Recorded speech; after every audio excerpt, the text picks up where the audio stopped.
સમય, સંસ્કાર અને શ્રદ્ધા, આ ત્રણ પરિવારને આપવાના તો તમારો સંપ એ જળવાઈ રહે. સમય શું કે ઘણી વખત હું કહું છું કે હાર્વર્ડ યુનિવર્સિટીનો સ્ટડી છે, what is the greatest joy upon this earth, પૃથ્વી ઉપર સૌથી મોટો આનંદ શું છે. ત્યારે 10 વર્ષના સર્વે પછી, લગભગ 1 લાખ પરિવારોમાં સર્વે પછી 110 દેશોમાં 67% પ્લસ રિસ્પોન્ડન્ટ્સ એવી વાત કરી that the greatest joy upon this earth is spending quality and quantity time with your near and dear ones whom you love and respect, who loves you and respects you. કે પૃથ્વી ઉપર શ્રેષ્ઠ આનંદ શું છે કે તમારા પરિવારજનો છે જેની માટે તમને પ્રેમ અને આદર છે અને એ લોકોને તમારા માટે પ્રેમ અને આદર છે, એની સાથે સમય વિતાવવો, બેસવું, આનંદ કરવો, સાથે ભોજન કરવું, એ પૃથ્વી પરનો શ્રેષ્ઠ આનંદ છે. એટલે સંપ માટે પહેલી વાત આ સમય કાઢવો, સાથે બેસવું. અહીંયા બધા આવ્યા છો ને પીબીએન વાળા બધાના જે નિયમ કે રાત્રિ ભોજન તો તમારે સાથે જ લેવું. સવારનું કે બપોરનું શક્ય નથી, વેપાર ધંધામાં આપણે ઓફિસમાં એટલે ટિફિન ઇત્યાદિ હોય, વહેલું મોડું થાય, પણ રાત્રિ ભોજન તો સાથે જ લેવું, એવું એક નક્કી કરજો તો એ સંપ છે. બીજું સંસ્કાર, કે તમારા પરિવારજનોને તમે સંસ્કારિત કરશો, સારા વેલ્યુઝ નાનપણથી શીખવાડશો તો સંપ રહેશે. ફોર એક્ઝામ્પલ, અત્યારે એક સંસ્કારની દ્રષ્ટિએ ખૂબ જરૂર છે ડિજિટલ મોરલાઇઝેશન. આ એક શબ્દ મેં સંશોધન કર્યો છે. You have to moralize yourself in this digital world. તમારી સામે બધી પ્રકારના ગેજેટ્સ છે, ફોન છે, ટેબ્લેટ્સ છે, આઈપેડ્સ છે, બધું જ છે. બધું જ સારું છે. ફોન, આઈપેડ, લેપટોપ બધું ભરપૂર વાપરજો. તમારા ધંધાના, સમાજના વિકાસ માટે આ બધા ગેજેટ્સ અતિ આવશ્યક છે. તમારા કામની સ્પીડ વધારી દે, કમ્યુનિકેશન વધારી દે. So I am not against it. I am also man of science. હું પણ વિજ્ઞાનનો જ વિદ્યાર્થી છું અને મેન ઓફ સ્પિરિચ્યુઆલિટી બે છું, એટલે બેના કોમ્બિનેશનથી તમને વાત કરીશ. તમારામાંથી 30 વર્ષ કે 30 વર્ષથી નીચેના ઉંમરના હોય, આંગળી ઊંચી કરો. લગભગ 90%. દેટ મીન્સ તમે 91 કે 91 પછી જન્મ્યા છો. એમ આઈ રાઈટ? તો તમે લોકો જન્મ્યા ને એ પહેલા મેં મારું એન્જિનિયરિંગ પૂરું કરી દીધું છે.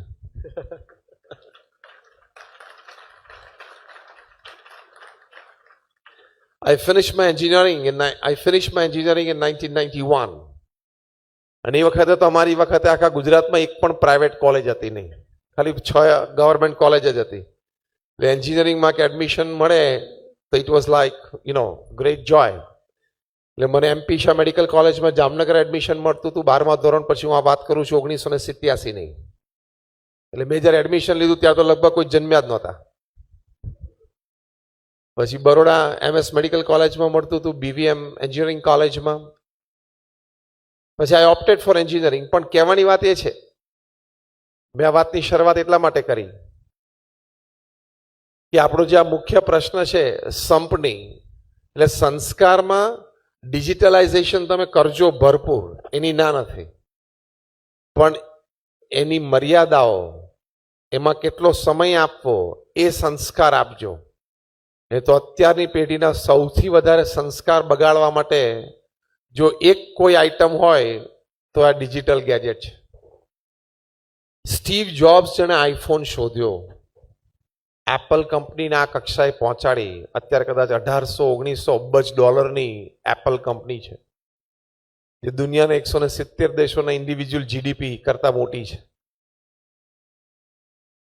એના માલિક, એમનું જીવન ચરિત્ર એ 56 વર્ષની ઉંમરે કેન્સરથી મૃત્યુ પામ્યા પછી લખાણું છે. ટાઇટલ જ જીવન ચરિત્રનું છે. સ્ટીવ જોબ્સ, એમના ખાસ મિત્ર છે નિક બેલ્ટન, એમણે લખ્યું છે. એમણે કહ્યું કે એક વખત ડાઇનિંગ ટેબલ ઉપર અમે સાથે બેઠા હતા, બંને ફેમિલી. સ્ટીવ જોબ્સે અમને આમંત્રણ આપ્યું, અમે જમતા હતા. અને મેં સાહજિક પૂછ્યું કે સ્ટીવ, તારા દીકરા દીકરી, એની દીકરી કંઈક 13-14 વર્ષની, દીકરો 11-12 વર્ષનો, એ કયો આઈફોન વાપરે છે?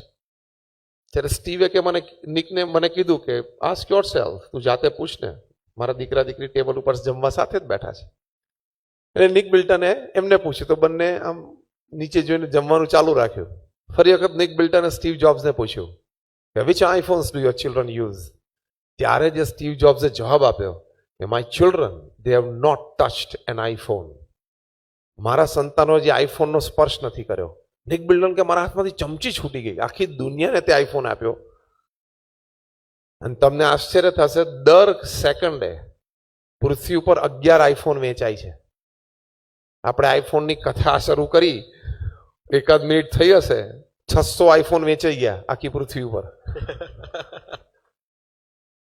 એના સંતાનોને પછી એને વાત કરી કે આ આઈફોન મેં બનાવ્યો છે, આની તાકાત શું છે મને ખબર છે. મારા છોકરાને જ્યાં સુધી સંતાનોને, દીકરા દીકરીને મેચ્યોરિટી ના આવે, આમ ત્યાં સુધી અમે એની સાથે એને એક્સપોઝ કરવા માંગતા નથી. એટલે મેં ને મારા પત્ની ખૂબ સારી રીતે મારા સંતાનોને બેસાડીને સમજાવ્યા કે બેટા તારે જોઈતા હોય તો આઈફોન આ રહ્યા, લે રાખ, અત્યારે આપી દઉં, તારા બધા મિત્રો પાસે છે, પણ અત્યારે તારે એની જરૂર નથી. તને એક સાદો ફોન આપીએ છીએ, સ્માર્ટફોન, નેટઓન ફોનની જરૂર નથી. તમે લોકો મોટા થશો, સમજણા થશો, પછી તમને ચોક્કસ આપવાનું છે. આ બધી વાતો સમજાવી તો એ સમજ્યા, પરાણે અમે નથી કર્યું, સમજાવીને કર્યું છે. આમાંથી ઘણાએ પ્રેરણા લીધી. કારણ કે આ ડિજિટલાઇઝેશન છે ને એ બહુ જ લાભદાયી છે. અને જો મર્યાદા ચૂકી ગયા તો તમારું પતન કરી શકે છે. કેટલા સાયબર ક્રાઇમ્સ થાય છે. સંપ જો પરિવારમાં લાવવો હોય, જે આપણો પ્રશ્ન છે, તો આ ડિજિટલાઇઝેશન ઓછું કરજો. ઘરે ડિનર પછી ફોન મૂકી જ દેવાનો. તમે શાંતિથી વિચાર કરજો, રાત્રે 8:30, 9 પછી તમે જે ફોન કોલ્સ કરો અથવા એમાં મિત્રો સાથે કોઈ હોય તો લાંબી વાતો કરો, નેટ ખોલો, ફ્રી હોય ત્યારે તરત મોબાઈલ ફોન લઈને યુટ્યુબ ખોલીને બધી વિડીયોઝ જોવો છો, નાની મોટી. આખો દિવસ તો ડિજિટલ સાથે હો છો. એવરેજ ભારતીય રોજના 2 કલાક ને 40 મિનિટ સ્ક્રીન સામે કાઢે છે. પછી નાના તમારા પરિવારજનોના સંસ્કાર ઉપર અસર થાય જ.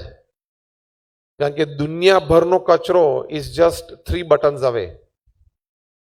તમારા મોબાઈલ ફોનમાં કે ગેજેટમાં 3 થી 4થું બટન દબાવો એટલે જે કચરો તમારે જોવો એ બધો જ અવેલેબલ છે. ચોઈસ તમે રાખો. ચોઈસ તમારે આ જીવન શાર્પ બુદ્ધિથી જીવવું છે તો એ અમુક સાઇટો નહીં જ ઓપન કરવાની. તમારી કોમન સેન્સ, તમારું જનરલ નોલેજ, તમારી ઇન્ટેલિજન્સ એ તમારે વધારવી છે તો તમારે ડિજિટલ ટાઈમ ઓછો કરવો જ પડે. એટલો ટાઈમ પરિવાર સાથે બેસો ને, વાતો કરો ને. બોલો, હમણાં હું તમને પ્રશ્ન પૂછું કે બોલિવૂડમાં 5 જણાના નામ બોલો તો તમે 10 જણાના બોલશો. હું કહું કે તમે ક્રિકેટરના 10 જણાના નામ બોલો તો તમે 20 જણાના બોલશો. એની સાથે મને કોઈ વાંધો નથી. તમારું જીવન છે, તમારી ચોઈસ છે. પણ તમારા પરિવારજનો જે છે, માતા પિતા, ભાઈ બહેન, એમના મિત્રોના 5ના નામ બોલો તો તમને તકલીફ પડશે. તમારો નાનો દીકરો 1st સ્ટાન્ડર્ડમાં કે કેજીમાં હશે, એના 5 મિત્રો કે એની સ્કૂલ વેનમાં બીજા 5 જણા કોણ ભેગા જાય છે, એના નામ તમને નહીં આવડતા હોય. I guarantee you. તો what are you doing? What are you doing? તમારે તમારી જાતને પ્રશ્ન પૂછવાનો. સંપ માટે આ સંસ્કાર આપવા પણ બહુ જ જરૂરી છે. અને કેટલા digital diseases, textaphrenia, anxiety, FAD, હવે તો ફેડ એટલે FAD, FAD, Facebook addiction disorder. હા, વર્લ્ડ હેલ્થ ઓર્ગેનાઇઝેશન WHO એ ઓફિશિયલી ફેડને મેન્ટલ ડિસઓર્ડર જાહેર કરી દીધો છે. અતિશય ફેસબુકમાં આસક્ત હોય જે વ્યક્તિ, વારે વારે દિવસમાં 10 વખત ફેસબુક ખોલે, સમજવાનું કે માનસિક રોગથી પીડાય છે. આ વર્લ્ડ હેલ્થ ઓર્ગેનાઇઝેશને કીધું છે, હું નથી કહેતો. You can go and C. લોકોને હોસ્પિટલાઇઝ કરવા પડે, ટીનેજર્સ. એટલે કોક ખેલ કરે ને કોક પોસ્ટ કરે, એમાં તું શું કામ આટલો બધો ટાઈમ બગાડે છે?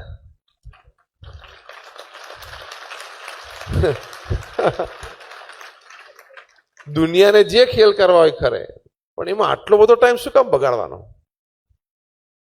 તમે તમારા ફિલ્ડમાં ડેપ્થ ઉપર ઉતરો ને, અને તમારા ફિલ્ડમાં તમે ડેપ્થ ઉપર ઉતરો એટલે તમે સમાજને કેટલું બધું આપી શકો. એટલે એ સંસ્કાર. અને ત્રીજી વાત છેલ્લી શોર્ટમાં 1 મિનિટમાં કીધું, ભગવાનમાં શ્રદ્ધા. More the values better the human life. જ્યારે ડોક્ટર એપીજે અબ્દુલ કલામે એમની થિંક ટેન્ક સાથે ચર્ચા કરીને 5 ક્ષેત્ર નક્કી કર્યા કે ભારતને વિકસિત દેશ બનાવવો હોય, મહાસત્તા બનાવવી હોય તો 5 ક્ષેત્રમાં ભારતે કામ કરવું પડશે. પહેલું હતું એજ્યુકેશન એન્ડ હેલ્થ, બીજું હતું એગ્રીકલ્ચર, ત્રીજું હતું ઇન્ફ્રાસ્ટ્રક્ચર, ચોથું હતું કમ્યુનિકેશન અને પાંચમું હતું ક્રિટિકલ ટેકનોલોજી. પ્રમુખ સ્વામી મહારાજને મળીને કહ્યું એમને કે અમે 5 ક્ષેત્રોમાં કામ કરવાના છીએ. તમે આટલા અનુભવી છો, તમે દેશ પરદેશમાં ગામડે ગામડે આટલું ફર્યા છો, કારણ કે પ્રમુખ સ્વામી મહારાજ 18,000 ગામો અને શહેરોમાં જાતે ગયેલા છે, એ પણ 51 વર્ષની ઉંમર પછી. તો તમને જનસંપર્કનો, જનસમુદાયનો, જનમાનસનો ખૂબ મોટો અનુભવ છે. તો 5 સિવાય બીજું કોઈ ક્ષેત્ર ખરું કામ કરવા જેવું? પ્રમુખ સ્વામી મહારાજે ડોક્ટર એપીજે અબ્દુલ કલામને કહ્યું કે ભગવાનમાં શ્રદ્ધા. કારણ કે ભગવાનમાં શ્રદ્ધા હશે તો તમને આ 5 ક્ષેત્ર ચલાવવા માટે મૂલ્યવાન માણસો મળશે. People with values, people with credits, people with merits, એ તમને મળશે. તો તમે કાર્ય કરી શકશો. આ વાત એમને ટ્રાન્સેન્ડન્સ પુસ્તકમાં ઉમેરી. એટલે સમય, સંસ્કાર અને શ્રદ્ધા, આ 3 વાતથી પરિવારમાં સંપ એ વધી શકે છે. Thank you.